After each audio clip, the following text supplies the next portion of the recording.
আসসালামু আলাইকুম রহমতুল্লাহ। কেমন আছেন সবাই?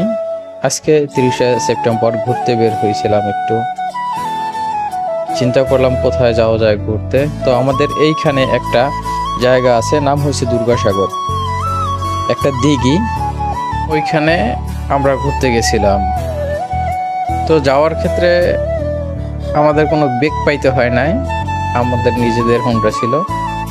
রাস্তায় যাইতে যাইতে সামনে চোখে পড়লো সন্ধ্যা নদীর ব্রিজ। এটা হচ্ছে শিকারপুর ব্রিজ, সন্ধ্যা নদীর উপর থেকে যে ব্রিজটা গেছে। আস্তে আস্তে আমরা যাইতেছিলাম আর চারদিকের প্রাকৃতিক দৃশ্যগুলো দেখতেছিলাম। আর আমার ভাগ্নে ও চারদিকের ভিডিওগুলো নিতেছিল, একটু একটু করে একটু একটু দৃশ্যগুলো নিতেছিল। আবহাওয়া অসাধারণ ছিল সন্ধ্যার একটুখানি আগে।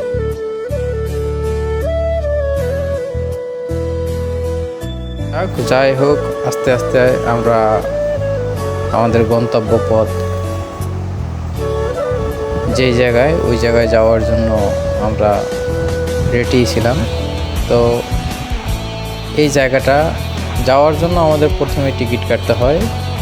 আর এটার নাম হয়েছে দুর্গাসাগর, একটা দিঘি। আগেই বলছি আপনাদের। তো এক একজন মানুষের জনপ্রতি টিকিট 20 টাকা, আর যদি গাড়ি আমরা আমাদের ওইটা ভিতরে রাখার জন্য 20 টাকার টিকিট দিতে হয়েছে। প্রাকৃতিক দৃশ্যগুলো অসাধারণ, যদি আপনারা একটু দেখেন। ভালোভাবে ক্যামেরা করতে পারি নাই, কারণ আমি প্রফেশনালি ক্যামেরাম্যান না, বা আমার যে ভাগ্না ও না। এই ভালো লাগছে, ঘুরতে আসি, তাই একটু একটু করে ভিডিও নিই মাঝে মাঝেই। এরপরে দেখা গেছে যে মানুষ আসছে, অনেক দূর দূরান্ত থেকে মানুষ আসছে, মানুষ আসে এভাবেই। তো আমরা গেছি সন্ধ্যার একটু আগে, এই জন্য আর কি তেমন একটা লোক দেখি নাই। লোকজন যা আসছে তারা আগেই চলে গেছে, কারণ সন্ধ্যার সময় এটা বন্ধ হয়ে যায়। আজানের টাইমে আগে এটা বন্ধ করে দেয়। তো শুরু হইলো দেখা। এটা হচ্ছে মেইন গাডলা। গাডলায় নামতেছিলাম। গাডলায় নামার পরে আস্তে আস্তে দেখতেছিলাম চারিদিকের প্রাকৃতিক দৃশ্যগুলো। আরও মানুষ ছিল, অন্যান্য দূর দূরান্ত থেকে মানুষ আসছিল। তাদের অনেকের হাতে সময় ছিল না। পাশে একটা মসজিদ আছে, কুট্টে মসজিদ, এস শরীফুদ্দিন আহমেদ সান্টু, সে করছে। অনেক সুন্দর মসজিদটা। ওইদিকে যাওয়ার জন্য মানুষ কথা বলতেছিল। তারপরে যা হোক, সুন্দর এবং চমৎকার একটা দৃশ্য আপনাদের দেখানোর জন্য আমি আসলে নিয়ে আসছি এই দুর্গাসাগরে। দেখা যাক। হরিণ আছে, এরপরে এইখানে ময়ূর আছে। মাঝে মাঝে আসলে দৃশ্যগুলো অনেক অসাধারণ লাগে। এখানে অনেক গাডলা আছে, এরপরে বসার জায়গা আছে। এই যে দেখেন ময়ূরগুলা, এইখানে একটা মোটামুটি একটা খাঁচা বানাইয়া রাখছে।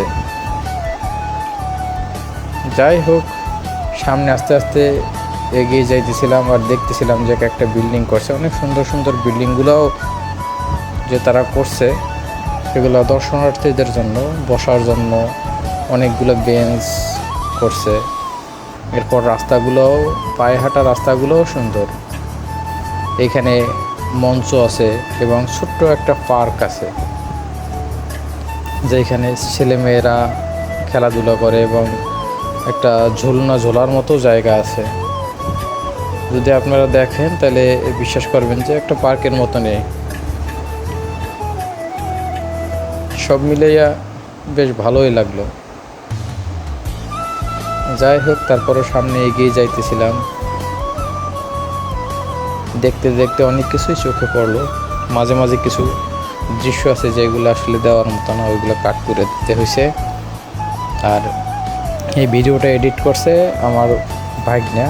সে জায়গায় জায়গায় থেকে কিছু কিছু অংশ কাট করে দিছে। তা কেমন হয়েছে ভিডিও সেটা জানি না, কিন্তু আপনাদের যদি দেখার মতো কোনো কিছু থাকে, তবে ঘোরার মতো যদি কোনো কিছু, কোনো একটা জায়গা থাকে, অত্যন্ত বরিশাল উজিরপুরে তবে আছে এই জায়গাটা, দুর্গাসাগর।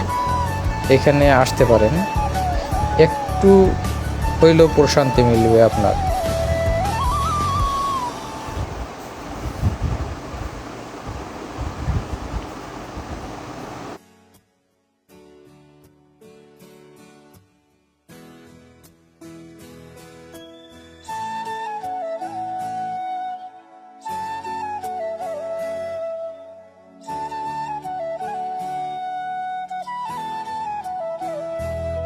এইখানের বিল্ডিংগুলো আসলে চমৎকার, যেটা আপনি বিশ্বাস করতে পারবেন না যে অনেকগুলো বিল্ডিং আছে, তাদের কারুকার্য এবং বসার জায়গা সবগুলো এখানে আড্ডা দেওয়ার মতো একটা জায়গা। যদি কেউ আসতে চান তাইলে